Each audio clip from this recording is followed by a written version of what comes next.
All right, you guys, this is part two of the off-grid mechanic type stuff. I had a few thoughts that actually came to mind as I'm going through here assessing the damage of what I saw before. This is just a bracket for the brake caliper.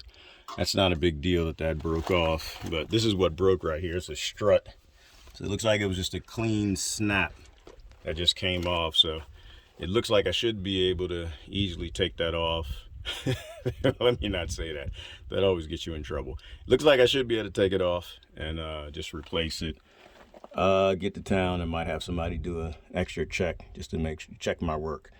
But anyway, I had a few other thoughts that came to mind, and that is, so if you don't have a jack stand like this, you want to get big rocks if you can, and let those. But with this place is full of boulders. Use that as your jack stand. Reiterating, never crawl under the vehicle.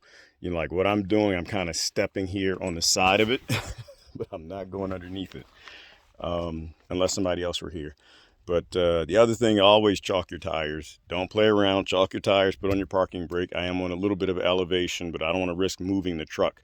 It's just, I guess I can show you where we are, just on the side of a hill. Connie just flipped out and she started barking over the hill. So something perhaps spooked her. She heard something. Could have been a bird, might not have been anything. But that's why I also, when you live off-grid, far out in the wild, you always want to make sure that you're armed. We aren't food for much out here, but something to try you. Every now and then something to try you. The mountain lions out here will try you. The wolves will try you. 99% of the time, they stay as far away from you and your scent as possible. We're not their food. They are a sustainable part of the ecosystem. You don't ever want to hurt them. It's better to scare them, and that's the whole point of having 8 Kangals out here coming and a few dogs that I fostered and I'll probably adopt, is that you want to make sure that they just want nothing to do with you and your area at all, and that way you won't run into any problems. People tend to run into problems with predator in the wild, in my opinion, is when they appear to be weak and those animals are starving and they really want to take a chance, or they have no other choice. They got to take a chance or take a run at you. So out here working in the wild, my back is turned. I'm not paying attention. I'm working under the vehicle.